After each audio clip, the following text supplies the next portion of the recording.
하나님의 말씀은 에베소서 2장 12절에서 18절까지 말씀입니다. 그때 너희는 그리스도 밖에 있었고 이스라엘 나라 밖의 사람이라. 약속의 언약들에 대하여는 외인이요 세상에서 소망이 없고 하나님도 없는 자이더니 이제는 전에 멀리 있던 너희가 그리스도 예수 안에서 그리스도의 피로 가까워졌느니라. 그는 우리의 화평이신지라. 둘로 하나를 만드사 원수된 것 곧 중간에 막힌 달물 자기 육체로 허시고 법조문으로 된 계명의 율법을 폐하셨으니 이는 이 둘로 자기 안에서 한 세 사람을 지어 화평하게 하시고 또 십자가로 이 둘을 한 몸으로 하나님과 화목하게 하려 하심이라. 원수된 것을 십자가로 소멸하시고 또 오셔서 먼 데 있는 너희에게 평안을 전하시고 가까운 데 있는 자들에게 평안을 전하셨으니 이는 그로 말미암아 우리 둘이 한 성령 안에서 아버지께 나아감을 얻게 하려 하심이라. 오늘 우리에게 주시는 하나님의 말씀을 묵상하다가 설교 제목을 담을 쌓는 사람 그리고 길을 닦는 사람 이렇게 정했습니다. 세상은 한 나라나 또는 개인을 바로 이렇게 두 부류로 나누게 되죠.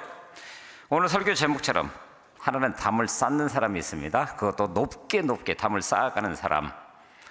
그런데 또 한쪽에서는 그 담을 허물어 버리면서 거기에 새 길을 내고 그 길을 통해서 그 누군가에게 내가 가지고 있는 것을 같이 나눌 수 있는 그런 복된 사람들이 있다고 하는 거죠.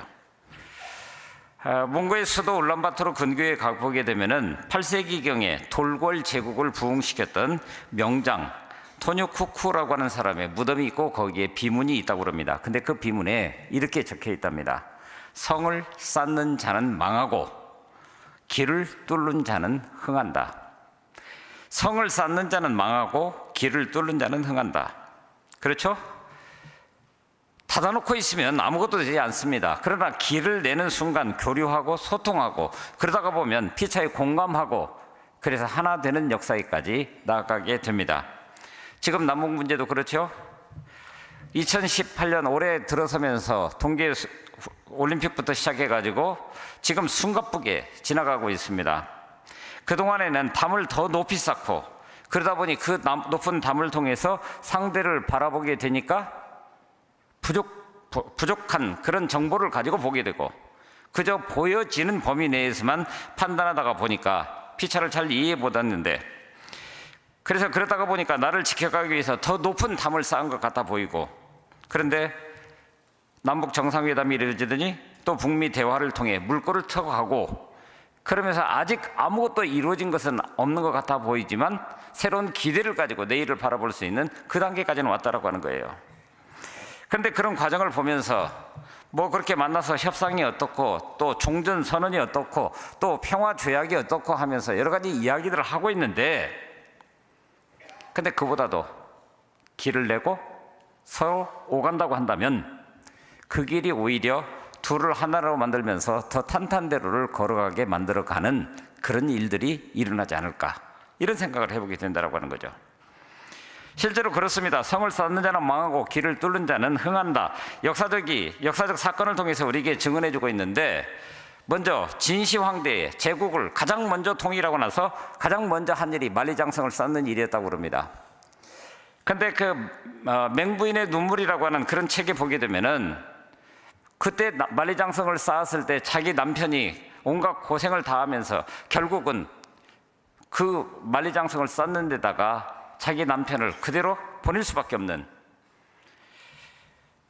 무려 6,350km라고 하는 엄청난 성을 쌓았습니다.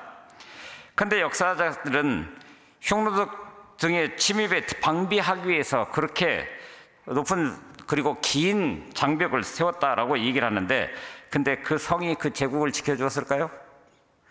진시황대는 아니었을지 모르겠지만 시간이 흘러서 정작 중국을 통일한 한 고조 유방 때에 이 만리장성을 방어선으로 삼아서 한 나라를 튼튼하게 하고자 했는데 바로 그 만리장성을 쌓도록 했었던 그 흉노족이 그 성을 삥 돌아서 우회에서 침입하는 바람에 그 당시에 수도였던 평성이 함락되는 그런 역사적 사건이 있었다라고 하는 거예요. 성이 한 민족, 한 나라를 지켜주지 못하더라는 겁니다. 그런데 길을 냈던 사람이 있습니다. 몽골의 명작이자 몽골의 황제였던 징기스칸입니다. 지난 2000년도에 새천년이 열리면서 미국의 유명한 신문인 워싱턴 포스트는 지난 1000년간 가장 위대했던 인물을 선정을 해 나갔는데 그중에 징기스칸을 제1위로 꼽았다라고 하는 거예요. 바로 그 성을 쌓는 자는 망하고 길을 뚫는 자는 흥한다라고 하는 실질적인 예로서 바로 그 인물이 선정되었다라고 하는 겁니다. 그런 자기 민족을 향해서 이러한 예언 같은 그런 이야기를 했다고 합니다.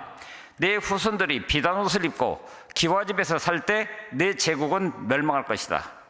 결국 그 아들대에 가서 그 손자대에 가서 징기스칸의 후대에 실제로 몽골이 그런 형식이 되어서 지금 우리가 몽골을 생각할 때 어떤 나라로 기억하고 있습니까? 징기스칸이 통치하고 있을 그때에 그들은 유목민의 삶을 살 수밖에 없었습니다. 생존을 위해서 그 광활한 초원을 근거지로 해서, 하지만 그 초원에 필요로 하는 것을 얻기 위해서는 늘 움직여야 하기 때문에 고정된 집이라고 하는 것은 존재할 수가 없었습니다.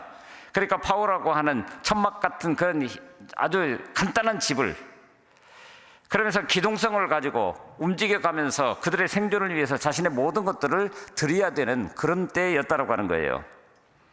그런데 징기스칸이 바로 용장으로 세워져 가면서 그때 몽골 제국 자체를 넓혀가기 시작을 합니다. 근데 놀랍게도 역사적 기록으로 보게 되면 그때 동원되었었던 군대가 불과 10만 명에 불과했다라고 하는 거예요. 중국의 삼국지나 이런 데 보면은 몇십만, 몇백만이 한꺼번에 전쟁에 움직이는 것이 보통인데, 근데 놀랍게도 징기스칸의 눈에는 바로 그 10만도 많다라고 하는 겁니다. 유럽의 기사들이 비웃었던 몽골 조랑막을 타고 그렇게 진군해 나가는 그 군대, 근데 한 병사가 3마리, 4마리 정도 되는 그 조랑말에다가 자신에게 필요로 하는 전쟁의 모든 보급품을 심고, 그래서 보급부대를 따로 두지 않고 보급선을 짧게 만들어가면서 그저 속도를 내서 진군할 수 있도록, 실제로 먹는 것들도 가루 형태로 만들거나 고기 같은 것은 아예 말려서 육포로 준비를 해서 마상 위에서 식사하고 마상 위에서 전진해 갈 수 있도록 그렇게 군대를 조직을 했다라고 하는 거예요. 이런 삶을 바탕으로 해서 1200년대 중반에 몽골을 벗어나 지금의 헝가리 지역까지 그 통치의 영역이 3천만 제곱킬로미터였다. 3천만 평방킬로미터였다라고 이야기를 하고 있습니다. 현재 중국을 비해 3배 이상에 달하는 엄청난 제국을 형성을 했고, 그래서 동서교류에 엄청난 역사를 이루게 됐는데 바로 그 통로를 통해서 실크로드가 열리고 온갖 물물들이 동서양에 오가게 되는 그런 역사가 이루어졌다고 하는 거예요. 그래서 현대 경영학에서 현 세태를 가리켜서 정말 필요로 하는 이 땅의 직장인들, 디지털 노마드, 디지털 유목민들을 필요로 하는 세대라고 이야기를 하고 있습니다. 그런데 우리 보십시다. 오늘 우리 손에 전부 다 스마트폰 하나씩 다 들려 있습니다. 그런데 그 스마트폰이 단순히 전화기입니까? 전화기만으로 쓰는 사람과 그렇지 않은 사람들이 기성세대와 신세대를 아마 구분하는 그런 기준 아닐까 싶기도 합니다. 사실 이 스마트폰 하나에다가 예전 같으면 엄청나게 커다란 컴퓨터 한 대를 그냥 들고 다니는 거니까요. 그래서 그 당시에 유목민들처럼 오늘 우리도 가상의 세계 속에서 내가 필요로 하는 정보, 내가 필요로 하는 모든 것들을 얻어내기 위해서 그렇게 길을 쭉 내면서 나아가고 있는 것이 오늘 우리의 현실이라 바로 그것을 이야기하고 있는 것 같아 보입니다. 그렇다고 한다면 담을 쌓는 사람이 있습니다. 반면에 길을 닦는 사람이 있습니다. 현대는 디지털 노마드를 필요로 한다라고 얘기를 합니다. 그렇다고 한다면 영적인 차원에서 오늘 우리 그리스도인이라고 말하는 오늘 우리는 어느 쪽입니까? 오늘 본문은 그렇게 말합니다. 14절, 그는 우리의 화평이시라고 둘로 하나를 만드사 원수된 것 곧 중간에 막힌 담을 자기 육체로 허시고, 여러분 막힌 담을 자기 육체로 허셨다라고 말합니다. 그러면 담이 헐려졌으니까 그 다음에는 어떤 일들이 벌어집니까? 바로 거기에서 길이 놓여지는 거죠. 그래서 사람들이 오가게 됩니다. 그런데 무엇을 위해서 그분이 그렇게 하셨다고요? 바로 저와 여러분들을 위해서 그렇게 했습니다. 저와 여러분들이 어떤 사람들이었는데요. 오늘 본문 12절에서는 그렇게 말합니다. 그때 너희는 그리스도 밖에 있었다고. 약속의 언약들에 대해서는 외인이요 세상에서는 소망이 없고 하나님도 없는 자라고 이야기를 하고 있습니다. 뭘 말하고 있습니까? 예수 그리스도를 나의 주로 고백하기 전에 우리의 삶이 그랬다라고 하는 겁니다. 그런데 그때 내가 어떤 상태에 있었다고요? 15절에서 말하는 것처럼 법조문으로 된 계명의 율법을 폐하셨다. 그러면 그전에는 그것이 단단한 담으로 벽으로 오늘 우리를 무언가하고 갈라놓는 그런 역사를 이루었다라고 하는 거예요.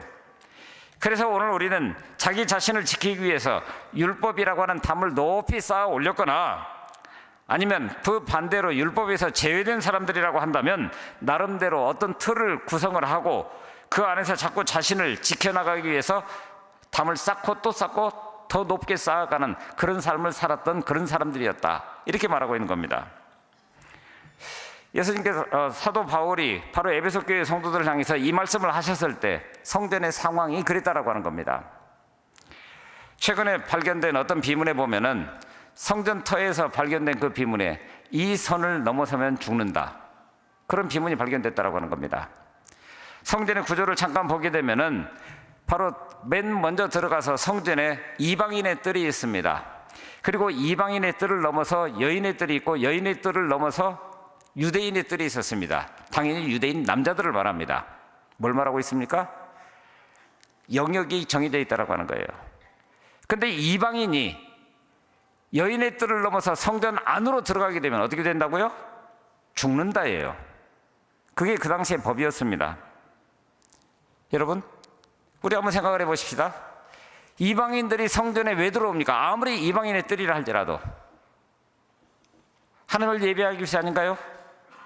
그런데 하나님을 예배하러 온 사람들이 바로 율법이라고 하는 엄청난 담에 의해서 이방인의 뜰까지만 머물러서 그 자리에서 예배를 해야 되는 거예요. 그래서 들어가야 됩니다. 들어가기 위해서는 어떻게 해야 됩니까? 바로 오늘 본문에서 말씀하고 있는 것처럼 중간에 막힌 담을 예수 그리스도 그분이 자기 육체로 허시는 일이 없다고 한다면 이건 불가능한 일입니다.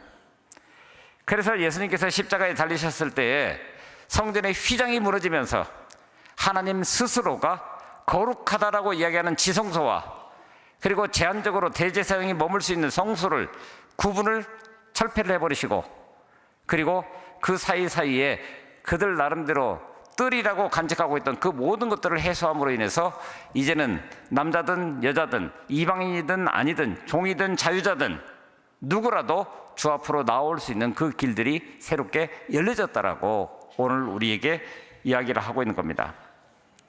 그렇다고 한다면 우리는 어떠해야 됩니까? 송나라 때 한 여인이 자신을 향한 남편의 사랑이 식어가고 있는 것을 느끼면서 남편에게 다음과 같은 시를 바쳤다고 그럽니다. 미국에서 공부하면서 싱가포르의 유명한 신학자인 송천성이라고 하는 분이 쓴 아시아의 고난과 신학이라고 하는 책을 읽다가 바로 거기에서 본 장면입니다. 결혼 당시의 사랑에 다시 한번 불을 붙이고 싶었던 이 사람, 이런 시를 붙입니다. 한 덩이 진흙으로 당신의 입상을 만들고 조그마하게, 그리고 나의 입상을 만들고, 어쩌면 그 입상을 만들 때 서로 이렇게 마주보고 늘 그렇게 살기를 원했겠죠. 그런데 조금 전에 얘기했던 것처럼 남편의 사랑이 식어가고 있는 것을 느끼면서 두 번째 작업을 시작을 합니다. 당신의 입상, 나의 입상 으깨어서 합쳐 다른 진흙덩이 하나를 만들고, 이제는 서 있는 마주보는 입상이 아니라 아예 하나가 되어버린 진흙덩어리, 그리고 이 진흙덩어리로 다시 당신 입상을 만들고 나의 입상을 만들어요. 이제야 당신이 내 안에, 내가 당신 안에. 깨어짐이 있으므로, 그 담이 무너짐이 있으므로 바로 당신이 내 안에, 그리고 내가 당신 안에 있게 되는 그런 놀라운 사건이 거기에 있었다라고 하는 거예요. 바로 주님이 오늘 우리와 하나 되시기 위해서 자기 자신이 먼저 십자가에서 깨어지는, 그리고 그 담을 헐어내고, 그리고 나서 거기에 새로운 길을 내므로 말미암아서 오늘 우리가 그 길을 갈할 수 있도록 오늘 우리를 이 자리에 세우셔서 하나님의 사람으로 온전케 했다라고 하는 것입니다. 오늘 우리는 거기에서 바로 아버지 하나님의 놀라운 사랑을 다시 한번 마음속에 새기게 됩니다. 그는 우리의 화평이신지라 둘로 하나를 만드사 원수된 것 곧 중간에 막힌 담을 자기 육체로 허셨다고. 그러므로 적어도 지금 예배의 자리에서 오늘 우리가 주님 앞에 이렇게 서 있다고 한다면 바로 여기서 확인해야 될 것이, 그 막힌 담을 헐고 그 자리에서 오늘 우리가 여기 서 있다고 한다면 이제 그 막힌 담이 헐어진 그 자리에 새롭게 난 그 길을 통해서 내가 여기에 와 있다고 한다면 이제는 오늘 우리를 통해서 또 새로운 길을 열어가면서 그 길을 향해서 나아가 바로 오늘 우리와 똑같이 예수 그리스도를 알아가야 할 사람들이 그 길 위에 설 수 있도록 이끌어야 한다라고 하는 겁니다.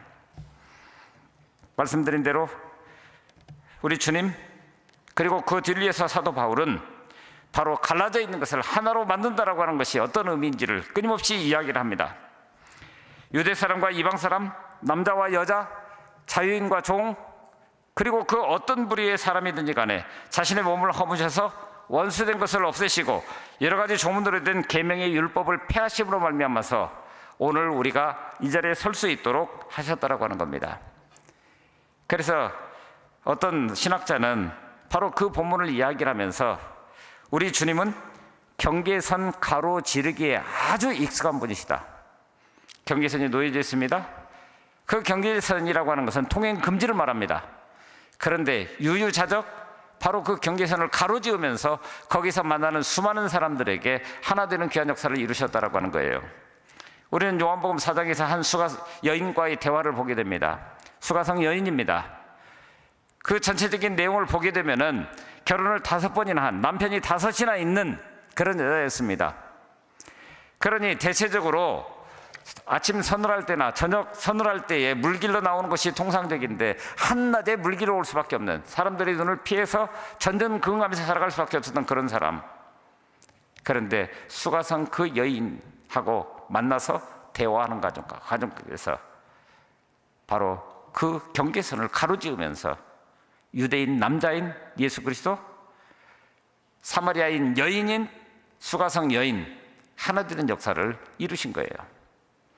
그러자 그가 드디어 하나님을 예배하는 것이 무엇이냐라고 하는 질문을 던지고 있는 것을 우리가 보고 있는 겁니다. 오늘 우리에게 주시는 음성은 바로 그것입니다. 오늘 우리 이 자리에 예배하러 나왔습니다. 바로 예수 그리스도와 하나 되는 길, 막힌 담이 헐어졌고 그 새롭게 난, 그 사이에 새롭게 난 그 길을 통해서 여기 와 있는 겁니다. 하나님은 그렇게 우리로 하나 되게 하시는 분이십니다. 그런데 오늘 우리 시대는 어떻습니까? 남북 문제는 말씀드렸으니까 전 세계 도처가 테러나 갈등, 긴장으로 몸살을 하고 있는 것 같아 보입니다. 그런데 놀랍게도 창세기 4장에 보면 라멕이라는 한 인물을 통해서 오늘 우리의 시대를 있는 그대로 보여주고 있더라는 거예요. 창세기 4장 23절부터 24절까지 보니까 라멕이 자신의 아내들에게 들으라고 하면서 선언을 하는 말씀이 이겁니다. 나에게 상처를 입힌 남자를 내가 죽였다. 나를 상하게 한 젊은 남자를 내가 죽였다. 가인을 해친 벌이 7갑절이면 라멕을 해치는 벌은 77갑절이라고. 여러분, 가인이 동생 아벨을 죽이고 세상을 유리방황할 수밖에 없을 때 죽을 것만 같으니까 하나님 앞에 나와서 호소합니다. 그때 하나님께서 누군가가 너에게 해코지를 한다면 내가 7개로 갚아주겠다 하면서 그를 위로하시는 장면이 나옵니다. 근데 라멕은 뭐라고요? 하나님께서 가인을 해친 벌이 7갑절이라고 한다면, 그런데 누군가가 나에게 해코지 한다면 나는 몇 배로 갚겠다고요? 77배로 갚겠다라고 얘기를 합니다. 바로 오늘 우리 시대가 그렇다라고 하는 거예요. 그렇다고 한다면 이 땅 가운데 먼저 그 길을 알고 그 길을 걸어서 여기까지 온 사람이라고 한다면 그런 미움과 증오 시대를 이제는 사랑과 신뢰로 바꿔가면서 이 땅 가운데 그 막힌 담이 허물어지면서 새로운 길을 내야 될 사람들이 저와 여러분들 아닙니까? 아버지께로 나아가는 그 길. 그래서 오늘 우리 앞에는 이제 한 길이 놓여 있는 겁니다. 아버지 앞에로 나아가는 그 길. 그런데 놀랍게도 17절 18절에 보니까 먼 데 있는 너희에게 평안을 전하시고 가까운 데 있는 자들에게 평안을 정하셨으니, 그럼 먼 데에서부터 가까운 데로 오는 그 과정에 주님이 그 길을 내셨습니까? 아니요. 제가 보기에는 바로 먼저 그 담이 허물어지고 그 길에 서 있는 그 사람들, 그래서 먼 데로부터 시작해서 가까운 데로 바로 복음이 선포되는 가운데 예수 그리스도를 나의 주로 고백하면서 손에 손잡고 그 길을 따라서 아버지 앞에 나오는 그 길이더라는 거예요. 그러니까 아버지께로 나아가는 길, 그리고 그 과정에서 인간사 가운데에 진정한 화평을 선언해 나가는 길, 바로 이런 길을 닦아갈 수 있도록 오늘 우리를 그 출발선상에 지금 서게 하셨다라고 하는 겁니다. 그리고 우리 인생은 그렇게 길을 놓는 인생으로, 계곡을 만나면 다리를 놓는 인생으로, 산을 만나면 그 장애물을 뚫어서 터널을 만들고, 그래서 사람과 사람이 소통할 수 있도록 그런 길들을 우리 가운데 주셨다라고 하는 겁니다. 그래서 이런 사람들을 가리켜서 나 중심에 아성을 쌓지 않고 단을 쌓는 사람이다, 이렇게 말하는 글을 읽어보았습니다. 아성, 나 중심으로 나를 지켜가기 위해서 어떤 성을 쌓는 그런 사람이 아니라 그 자리가 하나님을 예배하는 단을 쌓는 자리라고. 우리는 성경의 역사 속에서 그걸 보죠. 아브라함을 먼저 보십시오. 그는 가는 곳마다 하나님께서 자신에게 주셨던 그 말씀을 기억합니다. 너는 복이 될지라, 복을 주신다라고 분명히 말씀하면서 너는 복이 될지라, 그러면서 그 지경을 넓혀가기 시작을 합니다. 그런데 놀랍게도 창세기 12장 마지막 부분에 가보게 되면은 그가 움직이는 곳곳마다에서 지경이 넓혀지면 넓혀질수록 머무는 그 자리가, 장막을 치는 그 자리가 장막을 치기 이전에 먼저 하나님 앞에 제단을 쌓는 그 길이었다라고 하는 거예요. 그래서 먼저 단을 쌓고 하나님께 예배드렸고, 그러므로 그의 삶의 안전이라고 하는 것은 내가 세워갈 장막이나 성에 있지 아니하고 하나님께 있음을 믿었기 때문에 하나님께서 길을 열어주실 때마다 그 길을 향해서 가며 복을 누려가고 복을 세상 가운데 선포하는 가운데 바로 그 자리가 하나님을 예배하는 그런 자리였다라고 말하고 있습니다. 사랑하는 성도 여러분, 교회는 성이 아닙니다. 건물이 아닙니다. 길입니다. 그리스도의 몸입니다. 그 몸으로 바로 막혔던 담을 헐어내는, 그렇게 해서 형성된 교회라고 한다면 이제 세상을 향해서 그 길을 열어놓을 수 있어야 됩니다. 성을 쌓는 자는 망하고 길을 뚫는 자는 흥한다라고 고대의 사람들은 그렇게 얘기를 했습니다. 그런데 세계적인 기독교 미래학자인 레너드 스윗이라고 하는 분이 계시는데, 그는 거기에 덧붙여서 이렇게 얘기하는 것 같아 보입니다. 기독교에서 무언가 빠지면 스스로 죽는 것이다. 뭐가 빠졌습니까? 예수 그리스도가 빠지면. 그런데 그 예수 그리스도, 그분은 조금 전에 우리가 계속해서 반복해서 보고 있는 것처럼 막힌 담을 허시고 그 사이에 길을 내심으로 오늘 우리를 먼저 초청해 주시고 오늘 우리를 통해서 또 새로운 길을 내게 하시면서 세상을 향해서 그 길을 계속해서 이어가고 있는 그런 분이시라고 하는 거예요. 랜더 스윗 교수는 그대로 말합니다. 그런데도 많은 교회와 교회의 지도자들이 지금도 그런 자살 비즈니스에 참여하고 있다. 죽는 일인 것을 알면서도 예수가 빠진 채로 우리만으로 여기가 좋사오니, 그러면서 우리의 외형을 갖춰가고 그런 데만 신경을 쓰고 있다는 거예요. 그러면서 이 스윗 박사는 우리에게 마지막으로 이렇게 얘기합니다. 내가 만든 예수가 아니라 이미 계신 예수를 찾아가라. 2000년 전에 이 땅 가운데 육신으로 오셨던 그분, 이미 계신 분입니다. 그런데 자꾸 오늘 우리는 우리 나름대로 예수 그리스도의 상을 만들어 가려고 노력하는 것 같아 보인다는 거예요. 막힌 담을 허시고 새로운 길을 내셨던 그분, 그러므로 성령과 말씀의 기름 부으심 안으로 우리 스스로가 들어가서 이미 계신, 이미 우리 가운데 계신 그분, 막힌 담을 허시고 그리고 거기에 새 길을 내신 그분, 그래서 우리가 그 길을 통해서 하나님 앞에 나오는 길이 열렸다고 한다면 이제 오늘 우리 또한 그 길을 함께 가야 하는 사람들이라고 이야기를 하고 있는 겁니다. 주님의 마음이 그래서 그 길을 통해서 흘러가게 되면 미움으로 갈등으로 가득 차던 사람들 사이에 화해가 이루어집니다. 주님의 마음이 들어가면 원수도 죄인도 친구로 변합니다. 주님의 십자가는 그것을 우리에게 명백하게 보여주는 촉매제입니다. 십자가는 그래서 희생이고 그래서 하나님의 사랑입니다.